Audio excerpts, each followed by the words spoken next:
माननीय मुख्यमंत्री महोदय से विनम्र आग्रह करूंगा कि अब हम सबकी उपस्थिति में वो इन दोनों प्लांट्स का उद्घाटन करें और जनता को समर्पित करें। माननीय मुख्यमंत्री महोदय।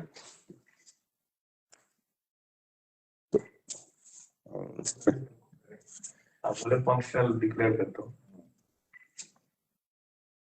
मैं दोनों स्थान पर, हमीरपुर और चंबा दोनों स्थान पर, अगर वहां पर उद्घाटन की उनने कोई रस्म रखी है, थोड़ी सी फॉर्मेलिटी रखी है, उसको पूरा करने के लिए आग्रह करूंगा, ताकि इन दोनों प्लांट्स को हम अपने सामने फंक्शन होते देख सकें।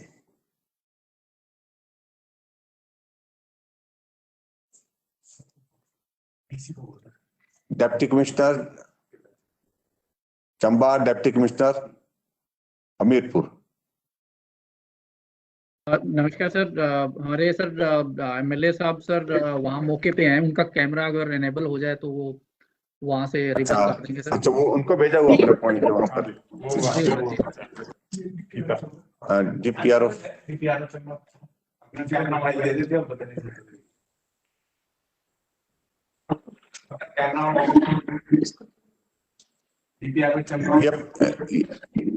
चंबा सुन रहे हैं हमको क्या?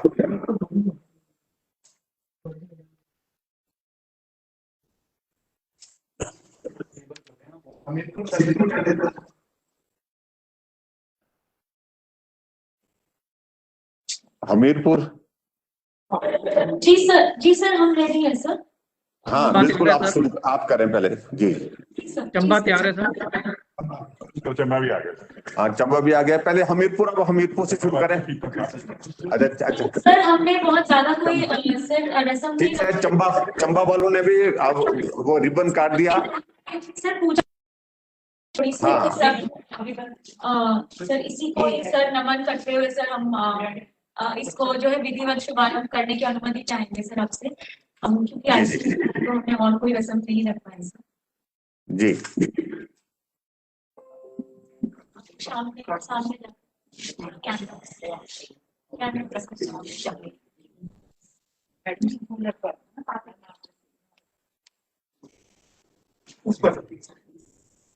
सर हम बस ये सर और ये हमने मिठाई के बजाय सर हमने चॉकलेट्स रखे हैं थोड़े से, ताकि हम जी सर।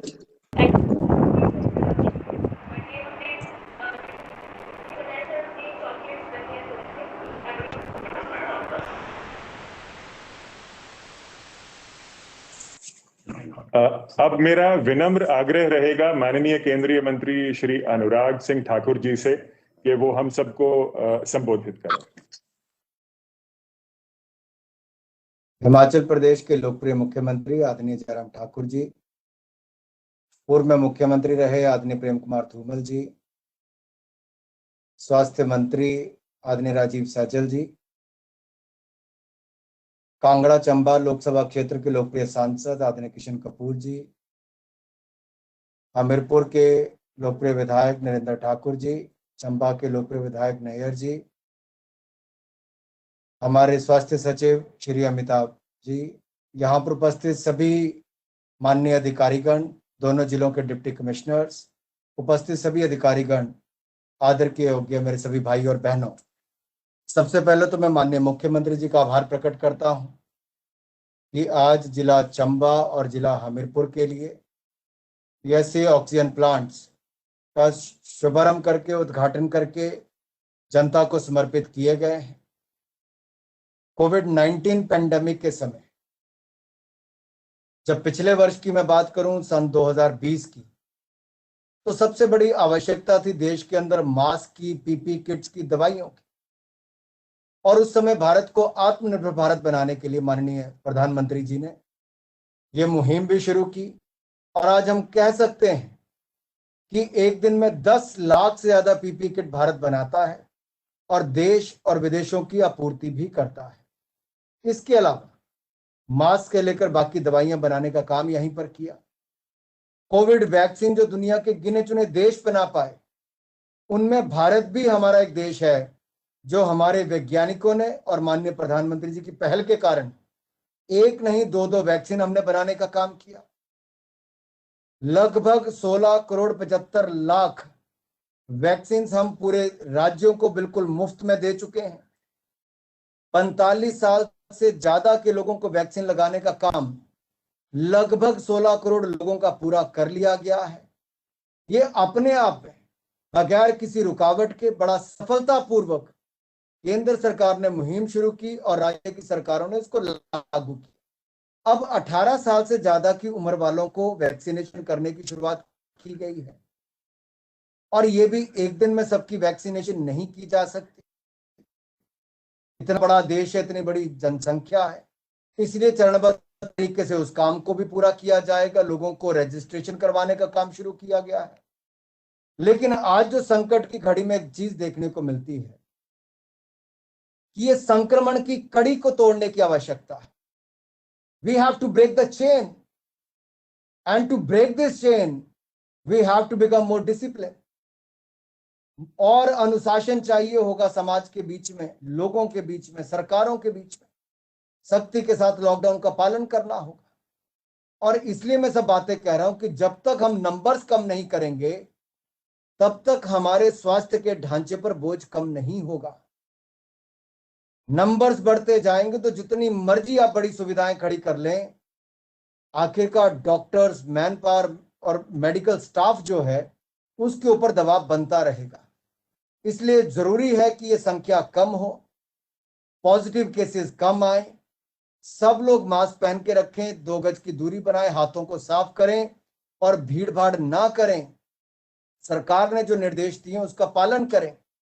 मैं सब बातों पर बल इसलिए दे रहा हूं ताकि हम लोग अपनी ओर से वो सब कदम उठा सकें जिससे देश को बचाया जा सके। कोरोना से जंग जीतेंगे हम, कोरोना से जंग जीतेंगे हम। मैं बार बार इसलिए कह रहा हूं क्योंकि इस बीमारी ने अपना रूप बदला है। ये बहरूपिया है। ये म्यूटेटेड कोविड वेरिएंट जो है, इसके कारण इस बार बहुत ज्यादा ऑक्सीजन की जरूरत पड़ रही है। पिछली बार इतनी नहीं थी, इस बार ज्यादा जरूरत पड़ रही है, कई गुना ज्यादा जरूरत पड़ रही है।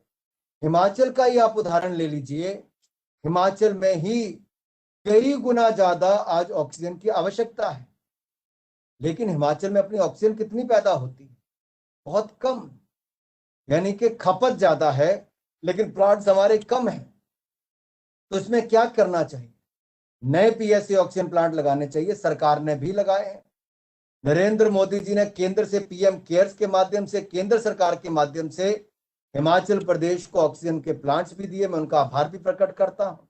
माननीय जयराम जी ने उसको यहाँ पर स्थापित करवाकर हिमाचल के लोगों को वो सुविधा दी। मैं मुख्यमंत्री जी का आभार प्रकट करता हूं। मैंने भी व्यक्तिगत रूप से लोगों से सहयोग लेकर हमीरपुर संसदीय क्षेत्र के 5 जिलों में, कांगड़ा, मंडी, हमीरपुर, ऊना, बिलासपुर, सभी के जिलाधीश से बात की, सीएमओ से बात की। उनकी क्या रिक्वायरमेंट्स है उसको जानने का प्रयास किया। जहां ऑक्सीजन सिलेंडर चाहिए थे वहां ऑक्सीजन सिलेंडर भेजने का काम किया। पीएसए ऑक्सीजन प्लांट 3 लगाने का काम हम अपनी ओर से भी कर रहे हैं। इसके अलावा हिमाचल प्रदेश के हर जिले को अगले 7 दिन के अंदर PP kit, mask, hand glove से लेकर बाकी सुविधाएं, ऑक्सीजन रेगुलेटर से लेकर बाकी सब देने का काम करने जा रहे हैं। और आप विश्वास नहीं करेंगे, जो ऑक्सीजन रेगुलेटर आज यहां पर मुश्किल आती है, मास्क की दिक्कत आ रही है, शॉर्टेज है, विदेशों से इंपोर्ट करवा कर भी हिमाचल प्रदेश को देने का काम मैं इस हफ्ते में करने वाला। ये अपनी ओर से प्रयास करें ताकि इस लड़ाई में हम सब इकट्ठे मिलकर लड़ सके। इसमें किसी को श्रेय लेने की आवश्यकता नहीं। मैं अपनी जिम्मेदारी निभा रहा हूं, मैं एक चुना हुआ प्रतिनिधि हूं, मैं वो कर रहा हूं। लेकिन आज भी कुछ लोग केंद्र में भी, जो पूरे देश भर में अलग अलग राजनीतिक दलों के और प्रदेश में भी केवल राजनीति तक रुके हुए हैं। केवल बयान देना है, उससे ज्यादा कुछ नहीं करते। इसलिए इन बयानों से परे होकर हम सबको व्यक्तिगत रूप से भी, समाज के नाते भी और सरकार के नाते भी अपना योगदान इस लड़ाई के खिलाफ अवश्य करना है। अगर कोरोना को हिराना है तो एकजुट होकर हम सबको कोविड-19 के प्रोटोकॉल के नियमों का पालन करना है ताकि कम केसेस आए, हमारे स्वास्थ्य ढांचे पर कम प्रहार हो, कम दबाव बने और हम इस जंग को जीत सके।